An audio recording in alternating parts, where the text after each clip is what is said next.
Now it's 6:40 on a Wednesday morning, though. You know, they're coming out with all those fall line ingredients and drinks and things, and I'm ready for it. I want it all. That's right. And I tell you what, feels like it outside across central Georgia this morning. A mix of 50s and 60s, and maybe grab the light jacket on the way out. In fact, it's actually the first morning I brought a sweatshirt to work for the first time in the season. Yeah, it was 50-something when I left. It was cool outside.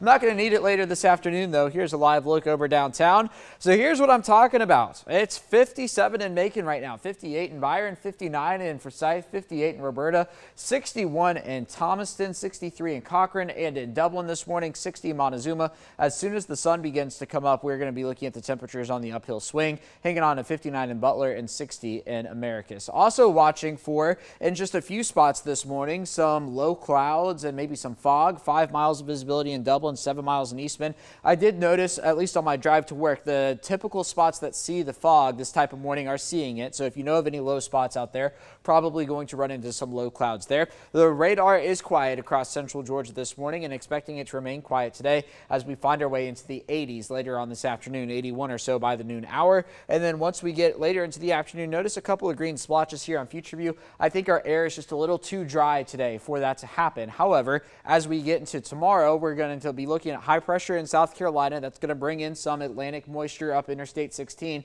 and that's going to allow for a few showers potentially tomorrow afternoon and some cloud cover. Now, here's the key. If the cloud cover is able to hang on through the afternoon, our temperatures are not going to be quite as warm as what I've got on the 7-day forecast at the moment. So hanging on to that rain chance through tomorrow afternoon. Anything we do see clears out through the overnight, and then there we are for Friday morning.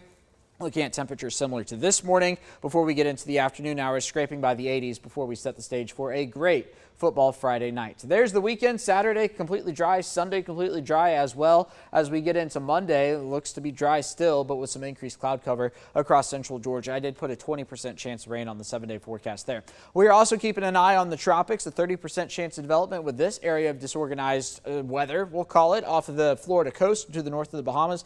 That's going to continue to lift towards the Carolinas and not be a concern for us. If anything, it's going to cause some large surf down along the Georgia and South Carolina coast and maybe some showers down there as we get toward the end of the week. A slight uptick in the humidity tomorrow, dew points in the 60s instead of the 50s, but then we're right back to the nice stuff for the weekend and on into next week. But that does come with the trade-off. We could use the rainfall. Have yet to pick up an inch of rain so far this year, and with our this month, I should say. That puts us down 1.42 inches so far for September, but we are still up on the year by 2.6 inches of rain. So we could use the rainfall here in central Georgia. 60s for the next couple of hours, into the 80s by the afternoon. I think 84 so will be our high temperature. There's your 7-day forecast. 83 for Thursday and for Friday. A 20% chance of rain tomorrow. Then we get to the weekend, and fall officially begins on Saturday as we get into next week. Back to the upper 80s for Monday, 87 there with a 20% chance of rain Monday and Tuesday.